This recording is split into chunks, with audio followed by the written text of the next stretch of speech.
là, on va semer 80 000 graines par hectare.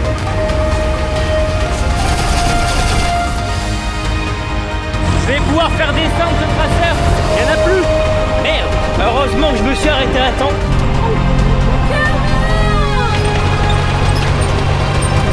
J'arrêterai pas. Je vais finir le champ. Il peut faire un orage. Je continuerai.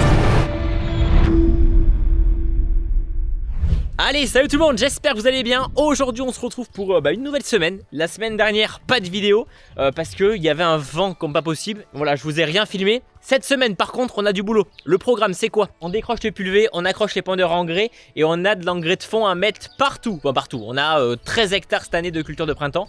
Donc tournesol, maïs, donc maïs, le retour du maïs, ça faisait... peut-être 15 ou 20 ans que mon père n'avait pas fait de maïs et cette année j'ai dit allez on refait un peu de maïs et juste après ce qu'il va falloir qu'on fasse c'est passer un coup de vibro avec la RES pour du coup enfouir cet engrais, reniveler le sol et ça sera les seuls travaux qu'on fera avant de semer. Voilà, nous on sème pas la rotative comme ça avait été labouré. On a déjà passé un coup de vibro, là on remet l'engrais puis en deuxième coup de vibro. Et normalement la terre, on a de la terre fine donc on sera prêt à semer. Et là juste avant, oui d'ailleurs n'hésitez pas à laisser votre petit pouce bleu, j'en profite, merci encore une fois à tous ceux qui suivent la chaîne. D'ailleurs j'ai fait une bêtise il y a quelques jours, j'ai arraché ici le haut de l'hangar, j'ai fait de la merde. J'étais en train de reculer pour ranger la pelle, du coup je regardais derrière pour pas me prendre le semoir derrière. J'avais le bras de la pelle qui était un petit peu trop levé. Et là j'ai entendu un gros crack et cette poutre ici en haut là elle s'est explosée. Donc mon père a dû réparer ça, super. Mais voilà, donc là on va prendre la pelle parce qu'on a une parcelle. Donc ça c'est une petite remorque, elle est pas à nous hein. Elle est pas à nous mais par contre j'aimerais bien en acheter une un peu de ce style. Là ce que je fais, je prends la pelle et je vais dans une parcelle où il y a de l'eau partout. On va essayer de faire une petite tranchée pour que l'eau s'évacue dans le fossé. Parce que sinon on pourra pas y passer, il faut qu'on y passe cet après-midi. Donc on prend la petite pelle hein, toujours hein, mais vous inquiétez pas, il y aura pas, ça sera pas une vidéo dédiée sur la pelle.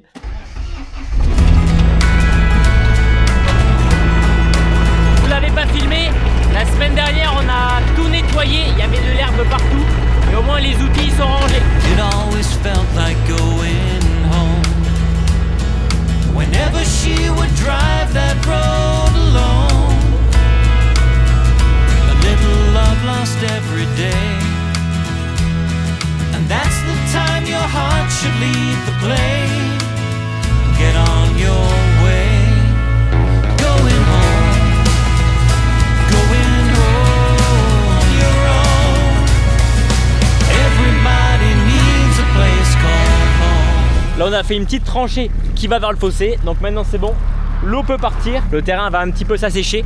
Mais ouais, c'est quand même une zone assez humide ici quoi. Terminé, on rentre et moi je m'en vais du coup direction la chambre d'agriculture pour commencer un petit peu toutes mes démarches pour m'installer. Donc mon père va finir de désherber et après on attaque avec l'azote. Bon, je suis de retour de la chambre d'agriculture, ça a duré un petit moment. Donc du coup mon père et ma soeur sont déjà partis, commencent à épandre l'engrais de fond, passer un coup de vibro pour tout retourner. Et là c'est parti, moi je vais récupérer le Valtra et on continue l'épandage. Bon, ce qu'on est en train de faire c'est que là je suis en train d'enregistrer les champs. Donc là je fais le tour sans rien mettre hein, parce que les champs sont pas enregistrés. Je fais le tour du champ en faisant la limite. Malheureusement la limite n'avait pas été faite avant, donc c'est vrai que du coup entre guillemets on passe une fois vide en piétinant. Mais bon, au moins pour les autres fois après ça sera définitif, à vie on aura les champs de créés. Donc ça sera bon.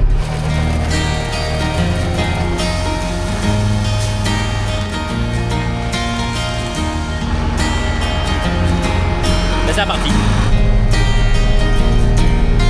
Allez, je laisse le tour à ma soeur. J'appuie sur le bouton, ça fait en route. Allez, je vais aller voir dehors si ça va bien à 15 mètres. Bon, je vais juste dehors pour faire un tour. Oh putain, je vais me prendre de l'engrais. Aïe aïe aïe aïe aïe aïe. Ah, ça fait bizarre de voir le tracteur sans le lève-sac, sans rien là. On pourrait mettre le lève-sac plus 2 sacs pour éviter de faire des allers-retours. En vrai, on a besoin que de à peine 5 tonnes d'engrais. Si on fait un aller-retour de plus à la ferme, c'est pas très grave.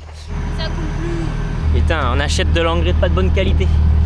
Je vais m'en prendre plein la gueule. Aïe, regardez-moi ça. Il y a de l'argent qui tombe. Et non, mauvaise passe. Non, c'est la première fois qu'il utilise le guidage, du coup sur l'écran, moi j'arrive à jauger à quel moment faut tourner pour se replacer et reprendre ma ligne de guidage, parce que là, en soi, si elle se met un peu n'importe où et qu'elle appuie sur la ligne, il va y aller. Mais bon, le but c'est pas de faire des zigzags les 10 premiers mètres quoi. Et là je regarde que ça redouble bien. Il y a de l'azote jusqu'à là. Donc normalement je suis censé m'en prendre dans la gueule là. Oh là. Bah, je vais rester là, hein, Pierre. Il restait des sacs d'engrais de l'année dernière. Il avait pris l'humidité, on voulait pas le jeter.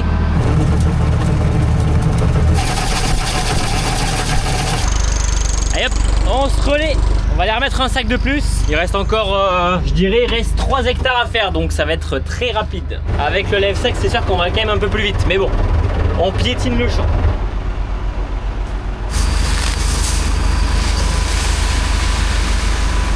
Allez, en avant, on est reparti. Je vous répète les choses, je sais plus si je vous l'ai dit, mais on met donc 350 kg par hectare. Donc là, on est en train de mettre 52, si je me trompe pas, 52 unités de chaque. Donc d'azote, de phosphore et de potasse. C'est ce qu'on appelle de l'engrais de fond. L'engrais de fond, c'est vraiment pour donner un petit coup de boost, en gros donner tous les nutriments nécessaires au sol pour que quand il va accueillir la plante, bah, en gros, il soit déjà un petit peu boosté. Take me back to the riverside. Counting days, passing time. Yeah, we were young and so alive. Bon, le guidage, les amis, c'est quand même un grand confort. Hein. Bon, par contre, il faut qu'il soit bien réglé parce que avant sur ce tracteur, je l'avais mal calibré et je vous le dis, j'ai vite regretté. Je me suis dit, mais c'est nul, ça marche pas, c'est de la merde.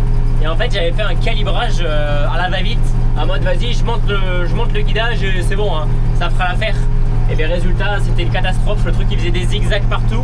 Une fois que le guidage fonctionne bien, c'est tellement agréable, vous pouvez pas vous imaginer. Là je vous le dis, hein, il manque juste un épandeur avec DPA et pesée automatique. J'en ai vu sur la grille à faire des épandeurs comme ça. Un pulvé d'occasion, je suis pas trop chaud parce que bon, c'est quand même des machines qui... faut que ça marche quoi. Une machine qui a fait des hectares et des hectares, je vais pas vous mentir... je sais pas quoi. Donc un pulvé d'occasion, je suis pas trop chaud. À voir en vrai l'état, hein, ça se trouve, je me trompe. Hein. Dites-moi en commentaire, hein. Plus je vais me diriger vers du matériel d'occasion, mieux ça sera.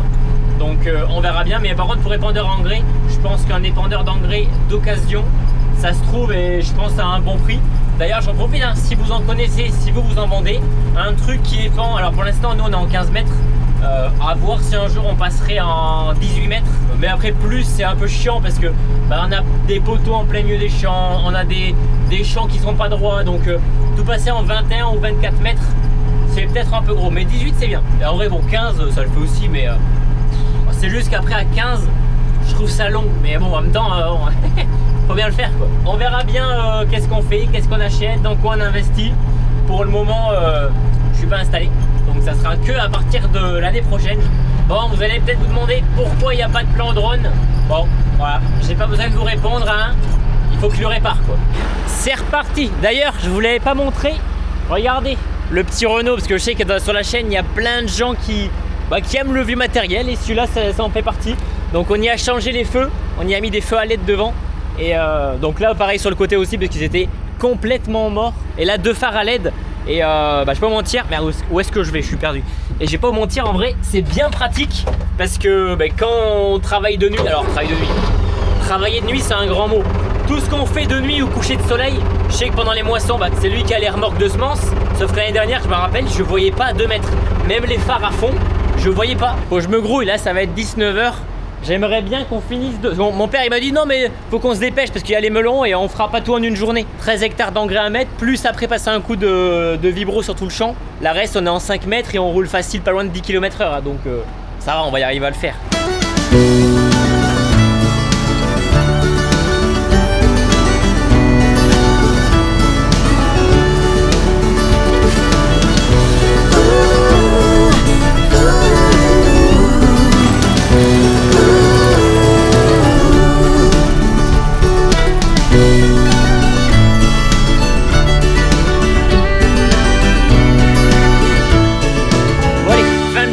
Ça fait bizarre parce que là il est 8h, il fait encore jour et ça fait plaisir parce que depuis le temps, enfin moi les jours d'hiver vous savez que je déteste l'hiver. Aujourd'hui il a bien fait 20 degrés donc impeccable. Je range ça et moi je vous dis à demain.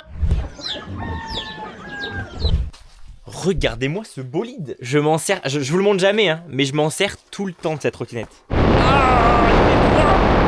Bon, je vous explique le programme. Donc là, ce qu'on va faire, on va refaire un passage d'azote parce que hier on s'est trompé. Enfin, je sais pas ce qu'on a fait. On s'est chié dans les réglages. On n'a pas assez ouvert l'épandeur. Bon, comme j'ai dit, hein, si on avait un DPA, on aurait mis là ce qu'on voudrait mettre par hectare et ça aurait été fait. En fait, pour tout vous dire, il reste un sac de 3x15 dans le bâtiment et normalement, il devrait plus en avoir.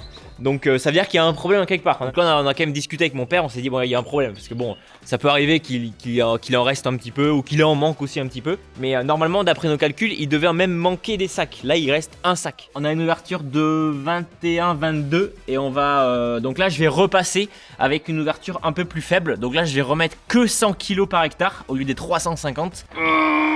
Oh putain c'est dur. Normalement on a à peu près mis 250 kg. Donc là moi je vais remettre 100 kg. Comme ça va rééquilibrer à 350 kg hectare. Ça arrive, bon ça arrive. En vrai ce que je vous le montre jamais hein, mais ça arrive de temps en temps. Bon voilà, souvent on finit des champs, il en reste encore un peu dans les pendeurs. Ou des fois il en manque. Alors souvent il en reste plus dans les pendeurs qu'il en manque. Donc des fois on repasse sur une borne un peu plus vite. Bon on en remet un peu plus. Mais c'est pas précis, moi j'aime pas ça. J'avoue j'aime pas faire ça. Donc là on va descendre 17, 18.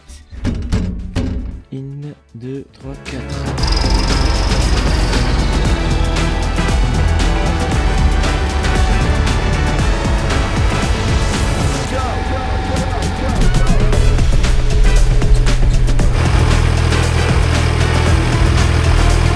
Enfin terminé.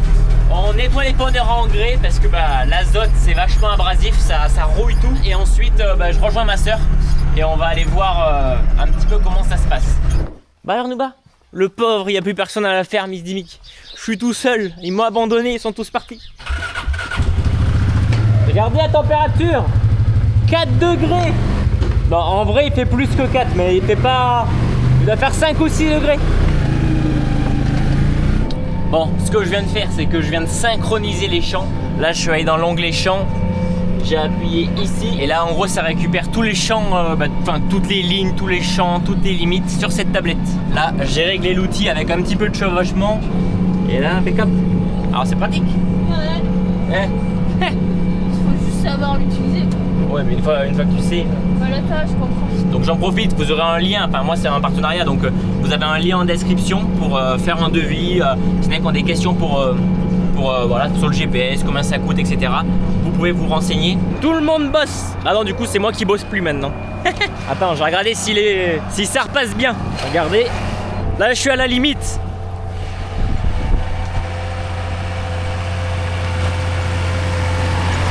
Bon, il y a un tout petit peu de redoublement. On a dit qu'elle faisait 4,80. Je pense qu'on pourrait mettre qu'elle fait 4,90. Je pense que ça marcherait. Mais bon, il suffit que des fois on soit un peu en travers, qu'on se mette mal dans la ligne, que ça en loupe un tout petit peu. Là au moins on est large et puis c'est pas comme si on se met deux fois au même endroit, on passe le vibro. Du coup voilà, l'idée c'est quoi? C'est toutes ces petites billes d'engrais là, tout ça qu'on a épandu. Je sais pas si vous les voyez bien. C'est de les enfouir, les mettre dans le sol. Là dans tous les cas, les pendeurs à engrais, on le nettoie, on le dételle. Et on fait quoi? On attelle le smore à maïs. Tournesol cette année on n'en fait pas beaucoup, hein. On en fera que dans ce petit bout de parcelle, 2 hectares à peine. Parce qu'on se les fait bouffer à chaque fois. Enfin, bon voilà, on fait pas beaucoup de tournesol cette année. Et on refait du maïs. Donc le maïs, si je me trompe pas, c'est un indice de précocité de 380. Donc on va se mettre ça normalement à 90 000, enfin même 85 000 graines au mètre carré. Et on l'irriguera. Donc ici dans ce champ, ça sera du maïs. On a l'irrigation possible. Donc bon, on va essayer de voir, hein. On verra bien. Dans le coin, mes voisins font à peu près 110, 120, 130 quintaux. Donc voilà, c'est pour ça que ça vaut le coup le tournesol. À chaque fois, on fait des rendements catastrophiques. On fait du 20 quintaux. On se les fait bouffer, on les ressème 2 fois. Là au moins, je pense que le maïs, on va essayer de voir, mais il y a moyen que ça fonctionne bien. On a des ronds complètement humides. Là c'est pareil, hein. Regardez, j'ai fait des ornières. Alors c'est que ici. En général, il y a 2 possibilités. Soit c'est le fossé ici qui déborde, soit on a une borne un peu plus loin et en fait ça peut arriver, enfin c'est déjà arrivé, hein, que les tuyaux se pètent au niveau de la borne du raccord et ça fuit, mais ça fuit tellement lentement qu'on le voit pas, on s'enfonce complètement et ça on l'avait découvert à la moisson. Donc là voilà, je vais avancer juste ici, il y a l'eau et il y a même des grenouilles. Et même quand je me suis avancé juste ici, regardez, hein, là j'ai quand même fait des marques là. Ah.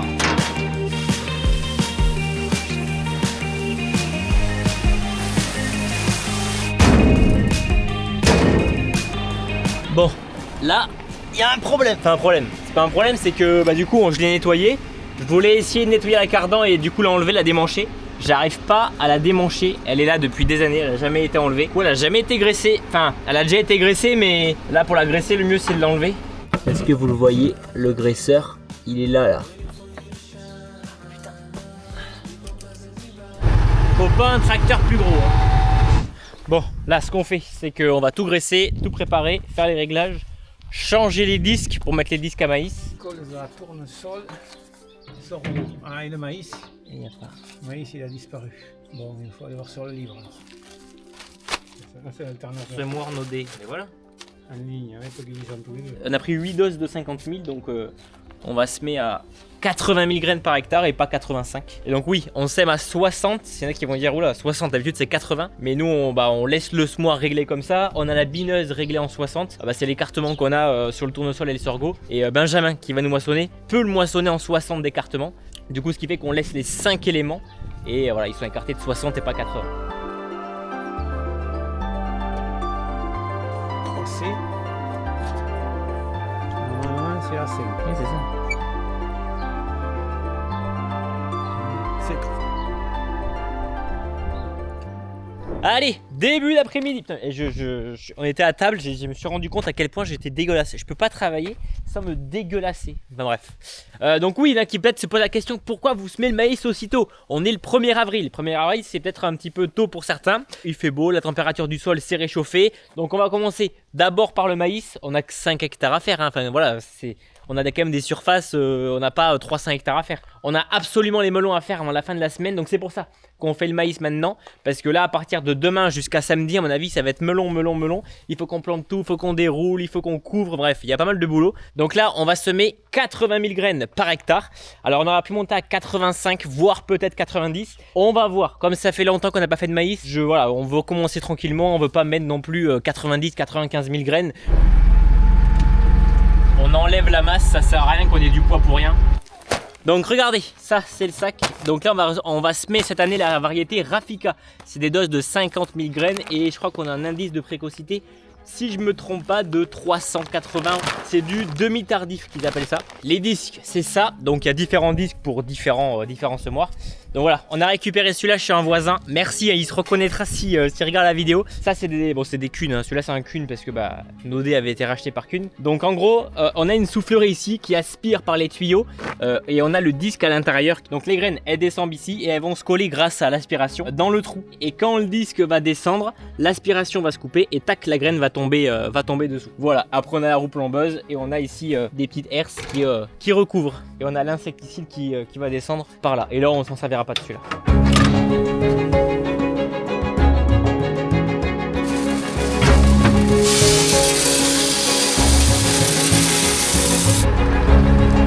Ce qu'on rajoute, c'est du Trika Expert Plus.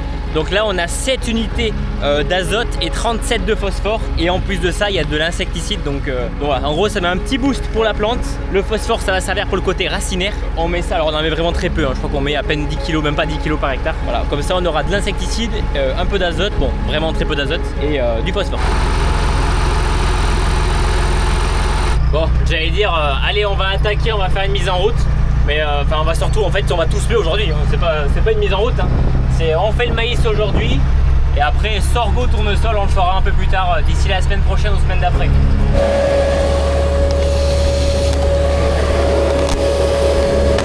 Tout est amorcé, là j'ai fait mon point AB quand je suis descendu et écoutez, on va regarder si la profondeur de semis est bon, mais là regardez, c'est de la terre fine.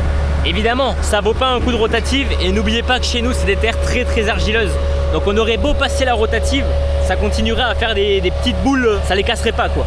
Donc on a quand même de la bonne terre.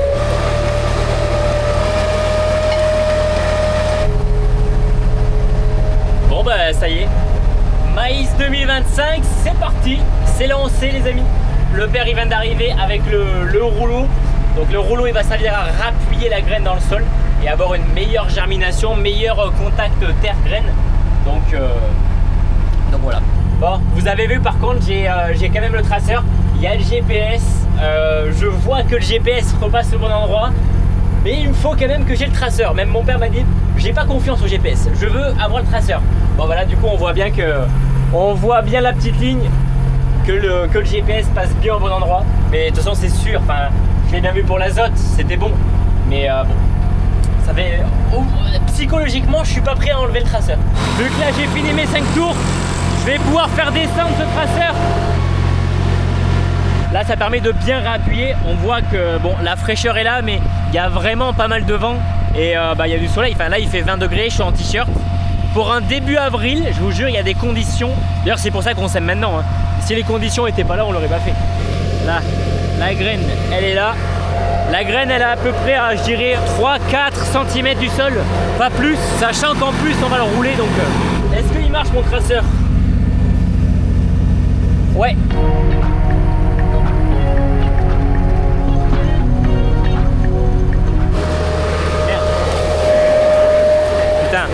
Faudra qu'on les change ces tuyaux, ça va pas. Là c'était pour dépanner, on l'avait pas vu. Mais pour faire le tournesol et le servo, faut les changer.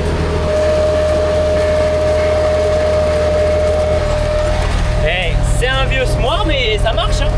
Il n'y a rien à redire, hein. C'est un Smore qui marche bien. Bon, il n'y a que les tuyaux qu'il va falloir qu'on les change. Mais tout va bien.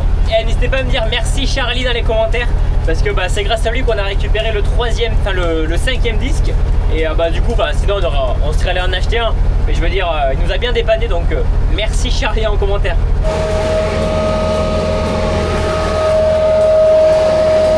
Il n'y en a plus. Merde. Heureusement que je me suis arrêté à temps.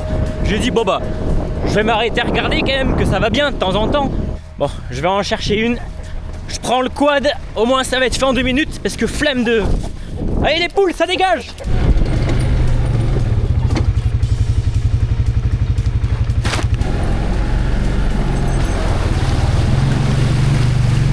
Ah, mes pieds!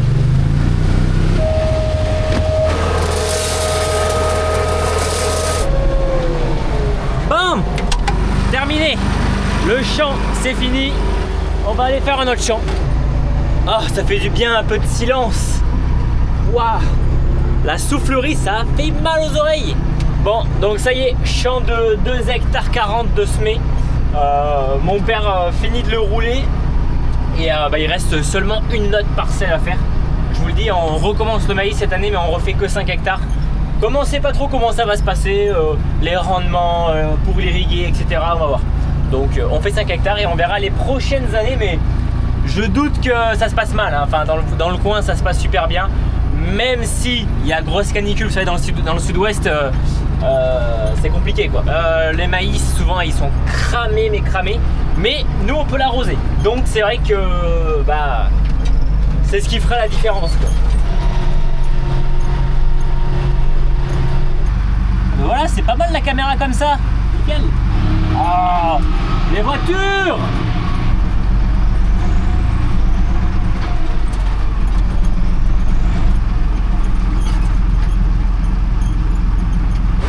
Là ce qu'on fait, on réamorce et c'est parti.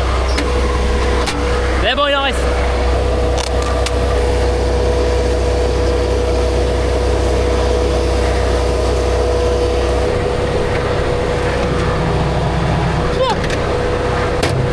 Il y en a largement assez, donc ouais, on amorce avant parce que donc là je tourne la roue pour que les disques se remplissent de graines et qu'on soit à la limite où la graine elle est en train de tomber. Parce que si je commence, j'allume la prise de force et j'avance, simplement ça va faire des trous.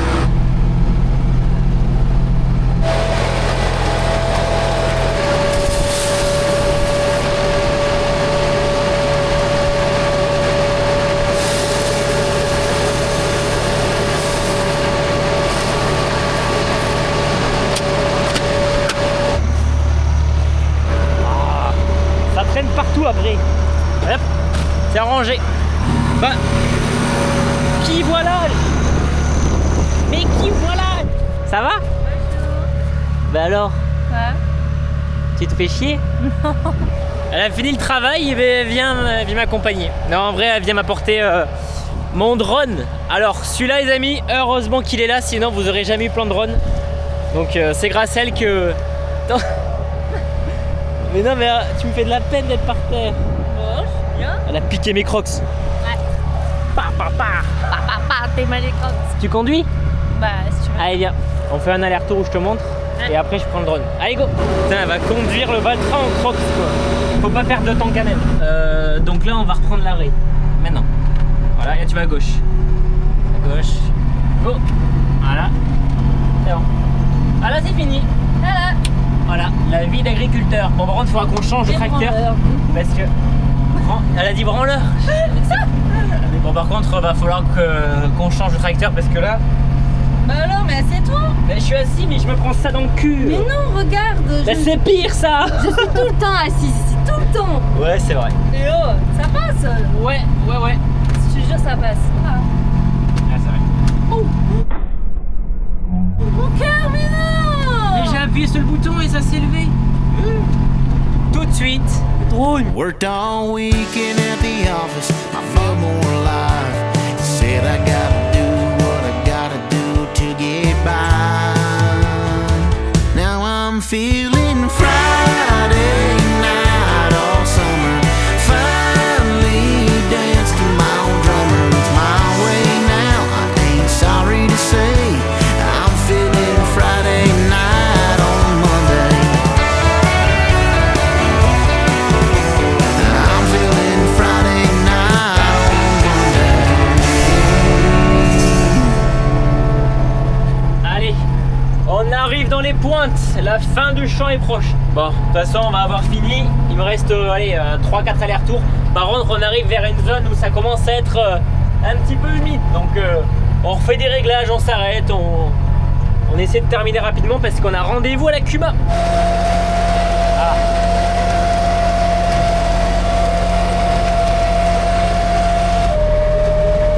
Allez, terminé. Voilà, fin, je voulais pas filmer, mais là c'était de la boue. Bon bah à mon avis ici il y aura pas grand chose, hein. J'ai pas réussi à semer.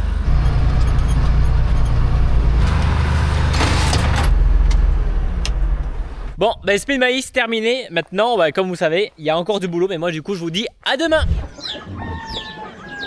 Aujourd'hui, bah du coup on est le lendemain, vous avez vu le temps. C'est couvert, il fait gris, il y a du vent et on se reçoit des gouttes. Sauf que bah, ils annoncent 6 mm et en fait pour tout vous dire, bah, du coup je vous l'ai même pas dit mais en fait il nous reste un petit peu de semences. Et on a une petite parcelle de, je sais pas, elle doit faire 50 arts à peine. Et on a envie de la terminer de semer, comme ça au moins bah, on perd pas les semences quoi. C'est con de garder du maïs qu'on va garder un an de plus. J'ai regardé Syncrop et même toutes les applications météo, ils annoncent de la pluie, du vent. Donc même pour désherber ça va être compliqué, je sais pas comment on va faire. Bon, si on désherbe pas aujourd'hui, c'est pas grave, on pourra désherber demain ou après-demain, mais bon, faut pas non plus trop tarder quoi. Donc on va voir avec mon père, on va essayer d'aller voir si on y va maintenant ou pas.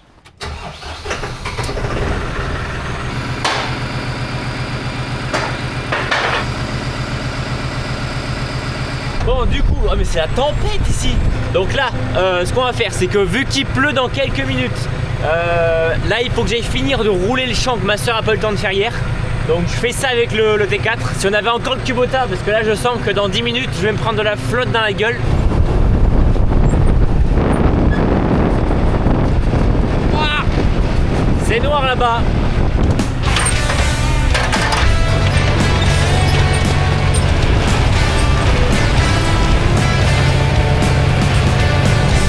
J'arrêterai pas. Je vais finir le champ. Il peut faire un orage, je continuerai.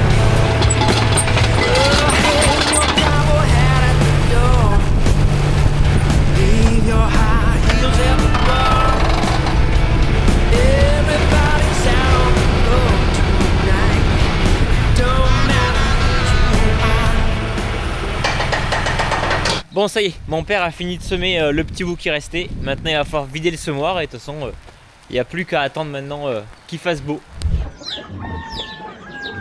Allez, je vous reprends après quelques jours, donc là on est vendredi. La vidéo doit sortir normalement demain. Ils avaient annoncé 6 mm, il allait tomber pratiquement 20 mm. Pour le maïs c'est parfait. C'est ce qu'on va faire aujourd'hui, on va les planter et ensuite on va les couvrir de suite après. Donc comme j'ai dit on ne pourra pas tout faire hein, mais on va essayer de faire le maximum.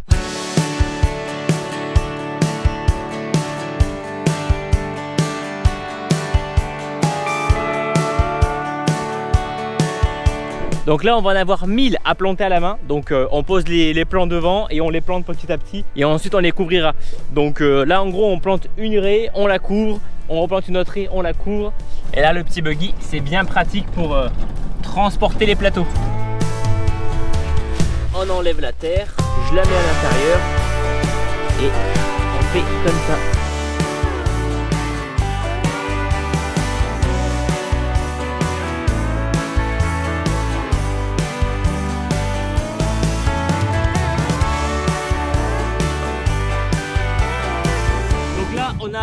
planté du coup 5 raies, on les a couvertes toutes. Ma soeur et mon père sont en train de terminer de les couvrir. Moi je m'en vais direction le montage. Bon, j'ai pas fait la fin de la vidéo donc je vous la fais maintenant. J'espère que vous avez kiffé. N'hésitez pas forcément à laisser un petit pouce bleu, à vous abonner. Là demain matin avec mon père du coup on va désherber tout le maïs. Et on recontinuera à planter quelques melons qu'on n'a pas plantés. Donc les amis, n'hésitez pas à laisser un petit pouce bleu, à vous abonner. Et moi je vous dis à la semaine prochaine. Ciao. Transition au chat.